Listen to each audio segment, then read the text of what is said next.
और देखिए कैसरगंज से ब्रजभूषण सिंह का टिकट कटा। अमित शाह ने ब्रजभूषण सिंह से बातचीत की है। ब्रजभूषण के बेटे करण भूषण सिंह को बीजेपी का टिकट, कैसरगंज से ब्रजभूषण के बेटे को बीजेपी ने टिकट दिया। कल सुबह 11 बजे करण भूषण सिंह नामांकन करेंगे। तो ब्रजभूषण का टिकट कटा, ब्रजभूषण के बेटे को मिला टिकट। ये बड़ी जानकारी इस वक्त। ब्रजभूषण के बेटे हैं करण भूषण सिंह।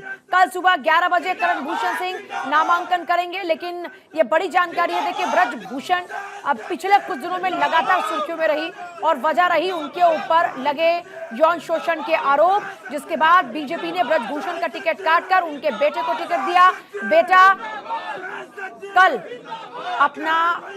अपना नामांकन दाखिल करें। और देखिए अमित शाह से बातचीत के बाद ब्रजभूषण आपकी ये देखिए तस्वीरें सामने आ रही, जरा देखिए एक बार इसमें क्या है।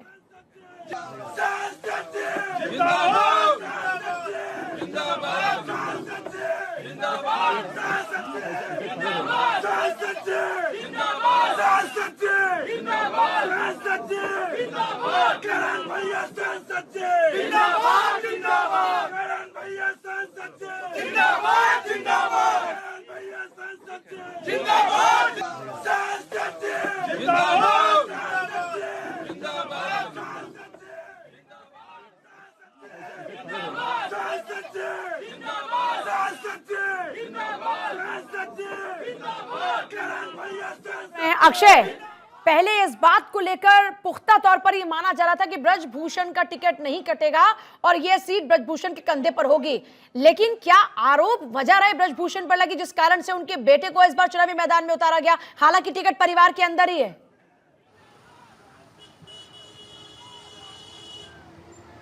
देखिए पूजा, निश्चित रूप से कहा जा सकता है कि ब्रजभूषण शरण सिंह पर जिस तरह से आरोप लगे उसको लेकर के बीजेपी पसोपेश में थी। और जबकि अब चुनाव का समय नज़दीक आ जा रहा है, कैसरगंज से बताया जा रहा है कि बीजेपी ने ब्रजभूषण शरण सिंह का टिकट काट दिया है। अमित शाह ने खुद ब्रजभूषण शरण सिंह को फ़ोन करके मामले की जानकारी दी है, उनको मामले से अवगत कराया है। साथ ही साथ ये कहा है कि हमें मजबूरी में ये फैसला लेना पड़ रहा है, लेकिन आपके बेटे को टिकट दिया जाएगा। और खबर आ रही है कि कैसरगंज में स्वागत भी किया गया है करण सिंह का। कुश्ती के जो फेडरेशन है उत्तर प्रदेश में, उसके अध्यक्ष भी हैं और साथ ही साथ विदेशों से पढ़ाई करण भूषण सिंह ने किया है। ये खबर आ रही है कि पिस्टल्स के अच्छे खिलाड़ी भी रहे हैं, उनके नाम पर लगभग मुहर लग चुकी है। बीजेपी कभी भी उनके नाम की घोषणा कर सकती है। और खबर ये भी आ रही है कि 4 सेट का नामांकन करण भूषण सिंह ने ले लिया है, उनको आशीर्वाद भी ब्रजभूषण शरण सिंह ने दे दिया है। तो कहा जा सकता है कि अब सिर्फ औपचारिक ऐलान होना बाकी है। ब्रजभूषण शरण सिंह को नहीं बल्कि उनके बेटे को बीजेपी चुनाव लड़वाने जा रही है। सपा ने अभी तक उम्मीदवार का घोषणा वहां पर नहीं की है और इसी का इंतजार किया जा रहा था कि किसका टिकट होता है। माना जा रहा है कि कल दोपहर में करण भूषण सिंह लाव लश्कर के साथ अपना नामांकन दाखिल करेंगे और बीजेपी कुछ देर में उनके नाम की घोषणा कर सकती है। साथ ही साथ कैसरगंज के अलावा रायबरेली के सीट पर भी बीजेपी ऐलान कर सकती है, ये खबर आ रही है। तो कहा जा सकता है कि हाई प्रोफाइल सीट और ब्रजभूषण शरण सिंह पर जिस तरह से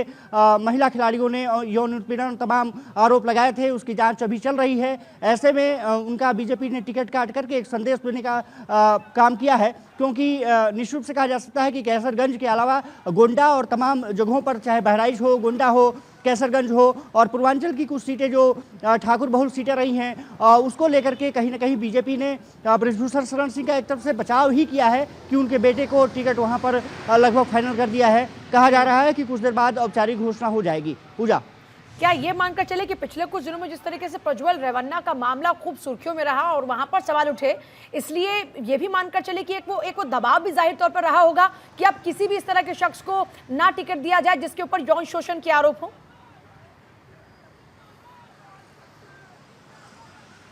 देखिए, बीजेपी चाहती है कि साफ सुथरे व्यक्तित्व को टिकट दिया जाए और साफ तौर पर है कि प्रज्वल रेवन्ना की बात रही हो या फिर ब्रजभूषण शरण सिंह की बात रही हो, वो सवालों के घेरे में रहे हैं। आपको याद होगा कि जब कांग्रेस से जो पूर्व रेसलर रहे हैं विजेंदर, जब उन्होंने अपने आप को बीजेपी में शामिल कराया उस समय भी उन्होंने कहा था कि बीजेपी ने उनसे वादा किया है कि वो ब्रजभूषण शरण सिंह के टिकट पर भी कुछ चर्चा करेंगे और चर्चा करने के बाद ही कुछ फैसला किया जाएगा। साफ तौर पर है कि वो कहीं ना कहीं जो दबाव की रणनीति है वो भी बीजेपी पर काम करती हुई दिखाई दी है।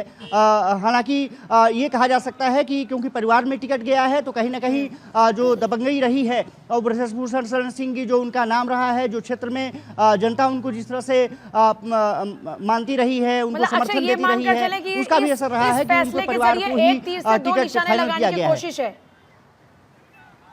आपके पास वापस लौटूं